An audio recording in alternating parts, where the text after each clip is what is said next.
Welcome back, you're watching Overdrive, and before we took the break, Sohini was telling you about the upcoming cars and electric vehicles of 2021. And I'm going to resume with the motorcycles and scooters for 2021. Let's begin with Aprilia. One of the most awaited motorcycles from Aprilia this year has been the RS660. It was recently launched in the global markets, and now the good news is it is in fact coming to the Indian market between May to July 2021. The even better news is it's not alone. Joining it will be the Tuono 660, a street fighter based on the same platform. Take a look.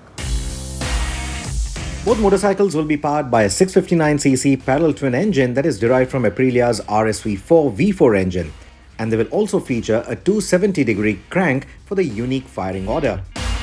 Both the bikes will have a full gamut of electronics featuring a 6-axis IMU responsible for enabling adjustable cornering ABS, adjustable wheelie control, traction control and engine brake control.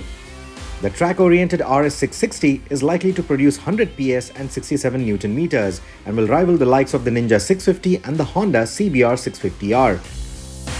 While the Tuono 660 will have marginally lesser outputs, but enough to go up against the likes of the Triumph Trident 660.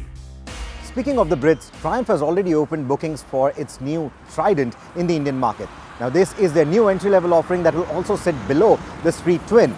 It's got an engine that's derived from the Daytona 675. This is a 660cc engine, and it's also got some new age tech. But at the same time, Triumph has also ensured that this remains a very accessible product. How about an EMI of 10,000 rupees? Sounds tempting, doesn't it? Certainly tempting for a triple-cylinder motorcycle that puts out 81 PS of power and 64 Nm of torque. What's even more tempting is that the Trident weighs only 189 kilos and has a low seat height of 805 mm, which should make it accessible for most riders. In terms of the pricing, the Trident will slot itself between the 7 to 8 lakh rupee mark. If you are ever wondering why the base variant of the Tiger 900 never came to India, well, the answer is the Tiger 850 Sport. It is another very accessible adventure motorcycle that Triumph is launching into the market and holds a lot of promise. The 850 Sport is the more accessible Tiger. Despite what the name suggests, it's powered by the same 888cc triple cylinder as the Tiger 900, but has a marginally lower output of 85 PS and 82 Nm that is tuned to offer better low-end performance and friendlier power delivery. It has the same T-plane crank too, which means it sounds just as throaty as the Tiger 900. Expected to be priced around the 10 to 12 lakh rupee mark, it will rival the BMW F900XR and the Kawasaki Versys 1000. Speaking of BMW, their flagship street naked, the S1000R, has undergone a complete redesign. It now looks to be in the same family as the G310R, the F900R or the R1250R. And now it also has the engine from the new S1000RR, and that makes it quite a cracking package. Which means that though it looks a bit more conventional and docile compared to the model it replaces, it is still going to be a cracker of a street bike.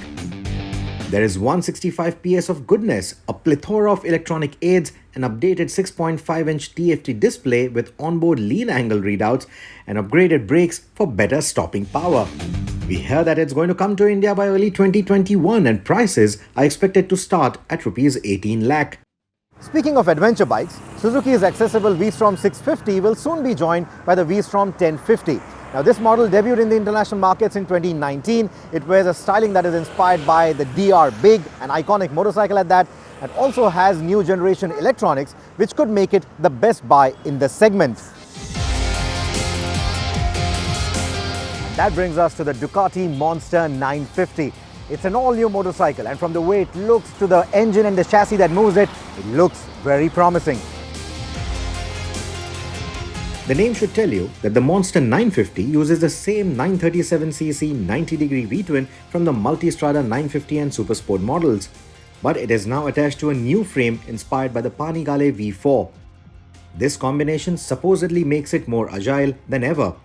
How it compares to the Street Triple and the KTM Duke remains to be seen though, but the new Monster seems to be a wildcracker, and despite what the name suggests, it should be friendly for most newcomers with its low seat height and light weight. If you'd rather go with a friendly fed motorcycle from Ducati, then it's the Supersport 950 that you would want to put your money on. Of course, it's not an all-new motorcycle. It still uses a trellis frame, it still uses the 937cc engine, which is, of course, Euro 5 and BS6 compliant. But all the changes that it has received for 2021 make sure that it is more than relevant. And if you still think that the 950s are a bit much for you, in that case, the new Scrambler 800 range could catch your fancy. The 2021 Scrambler 800 range now comprises of the Night Shift, Desert Sled, Icon and Icon Dark variants, all of which are powered by a BS6 compliant 803cc air-cooled L-twin engine which makes 72 PS and 66.2 Newton meters. The Scrambler Night Shift is the new variant and features a matte grey and charcoal color scheme, while the Desert Sled gets a new blue color to choose from. The biggest news from the Ducati camp, however, has to be the new Multistrada. The Multistrada has now been blessed with 4-cylinder power from the Panigale V4. Need I say more? Okay, since you insist, the new 1158cc V4 Gran Turismo engine churns out 170 PS of power and 125 Newton meters of torque, all of which is governed by new age electronics and equipment.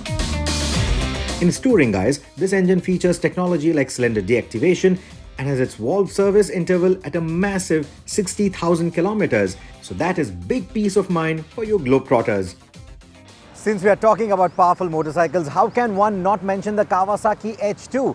The naked version of it, the ZH2, is coming to India very soon. Kawasaki dealers had started accepting bookings for this model last year itself, but the ZH2 or even the BS6 H2 were nowhere to be seen. But this year, we expect to see both these motorcycles in the showrooms alongside a whole lineup of BS6 variants, including the updated Ninja 300. News is that the Ninja 300 will also have a higher degree of localized components, which should help Kawasaki drop prices further and make the Ninja 300 more competitive. And once all this dust settles, Kawasaki will finally bring in its big trump card, the ZX10R. It has been updated for 2021.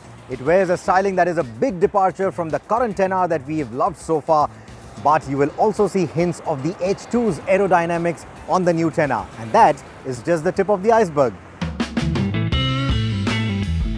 The new 10R retains the 998cc 200 PS 4-cylinder engine of the outgoing model. But the engine has been tweaked and reworked for better performance, says Kawasaki. Changes have also been made to the chassis, suspension and controls to make the 10R more aggressive for track use. There's also the Ninja ZX10RR variant, which uses different camshafts and exhaust valve springs along with a new intake manifold and titanium connecting rods which allow the engine to rev higher. It will be interesting to see if the RR comes to India or not, but the base ZX10R is certainly arriving by mid-2021. Since we are talking local brands now, let's talk about news coming in from TVS. You remember the Zeppelin power cruiser that was shown in a concept form at the 2016 Auto Expo? Well, looks like it's finally entering production and it should be available in India this year. Now, our predictions are that it will be powered by a new 250cc engine which will also spawn other motorcycles. And if these predictions of ours are right, then the Zeppelin will rival the likes of the Dominar 250. Now, TVS has also registered the Fiero 125 name, which hints that the power commuter is set to make a comeback in an all-new avatar with new age features that you expect from a motorcycle of this kind. So there is plenty happening. In fact, we also hear that there is something cooking at TVS in the electrified space. So like I said, there's a lot to look forward to. Royal Enfield will have plenty to talk about in 2021. They've recently launched the Meteor, which gives them the new 350cc platform to capitalize on, and then they have the 650cc parallel twin engine on which they can expand further. Now, the Interceptor 350 is a new test mule that has just hit the road.